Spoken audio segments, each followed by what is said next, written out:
What's good, YouTube? It's your boy Nehemiah, aka Neo, and today we're going to be talking about this Donovan Mitchell trade. Now, this caught me by surprise because I was just making lemonade and I didn't even know anything was going to go down because it's almost near training camp. And I was just very surprised about the Cavs being the suitor for Donovan Mitchell.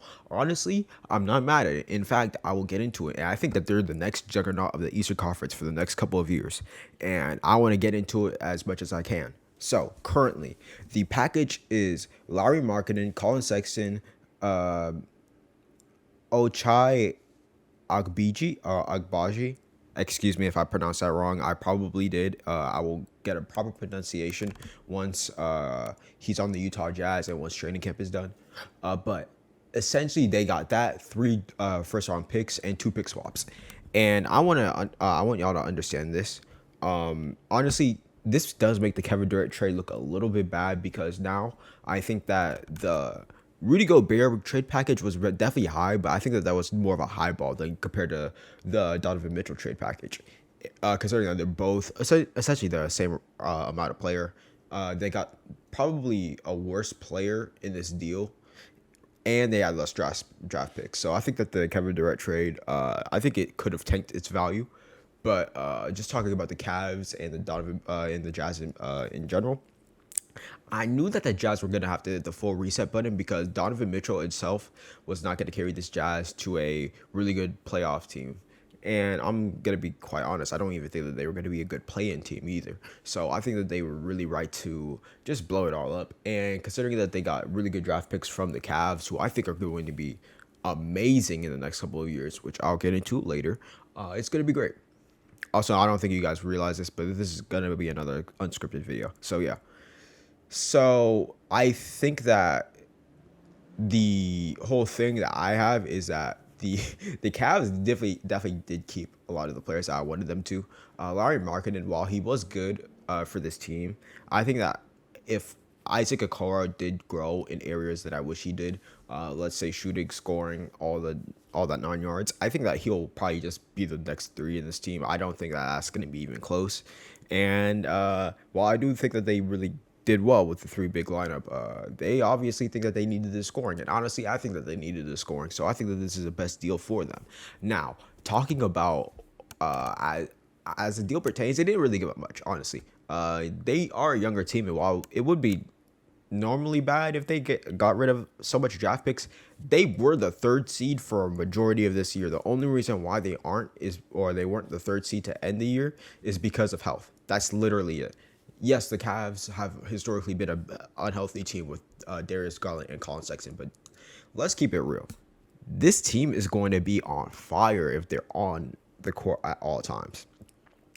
And to kind of address the biggest point of the Cavaliers squad, it was always scoring. They had Karis LeVert, they had Darius Garland, they had Evan Mobley, Jared Allen, but I don't think that that was really the best mish of offensive players.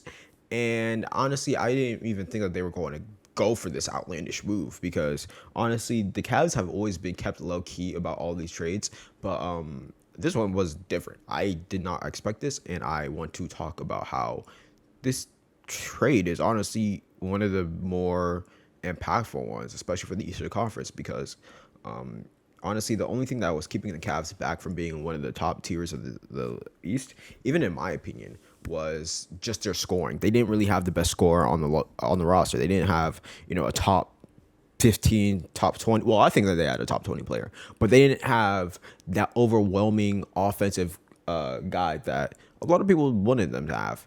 You could say that Darius Garland. I would say that Darius Garland is that guy, but they have more of a convincing one right now. And honestly, I think that they could play more of a role that Michael Conley did for the Jazz did. As more of a playmaker, as more of a play initiator, finding the bigs, while Donovan Mitchell is just a scorer and tertiary, or not tertiary, secondary playmaker.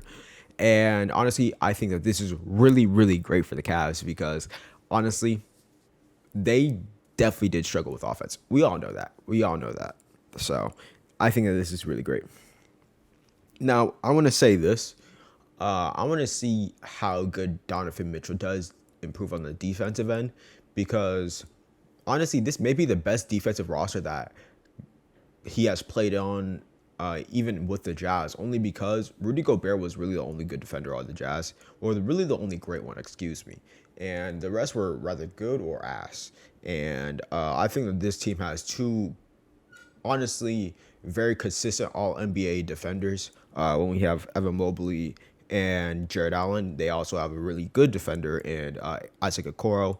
And then we look at the bench, they also have really solid defenders. Ricky Rubio, if he, I'm pretty sure he's coming back, so he's going to be a really solid defender.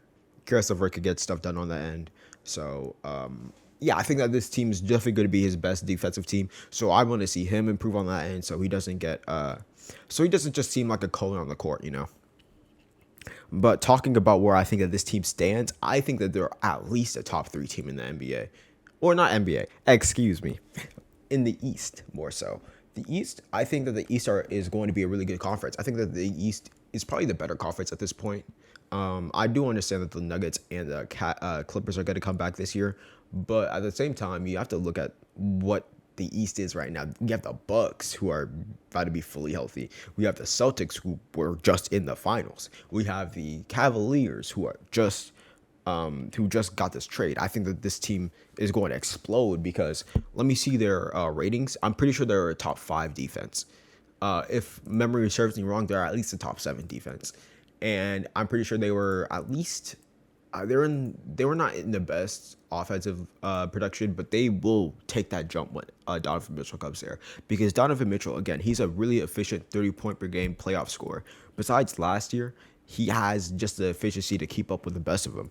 And I think that this team, when they do have their dry spots similar to, let's say, the Boston Celtics, let's say the Milwaukee Bucks of last year, they definitely are going to have just spots where Donovan Mitchell just carries them. And honestly, that's going to be great. That's going to be great for this team.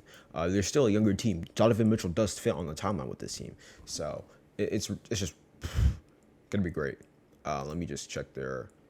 So they were 20th in offensive rating. Expect that to jump up. Expect that to be the 10th, at least. They have 2 perimeter all-stars.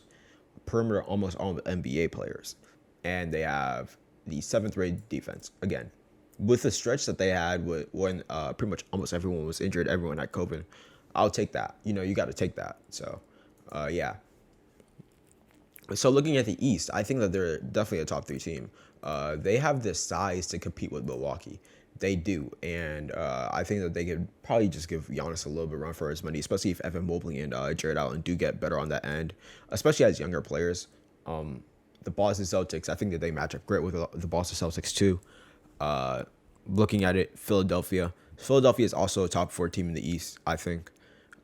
Well, we also have Miami, but I kind of down on Miami, especially after this year. Philadelphia, though, I think that they're going to be great. I think that Atlanta is going to be. You're just looking at this, and you're just seeing how many good teams are in the East. But I just think that this team has just taken another step.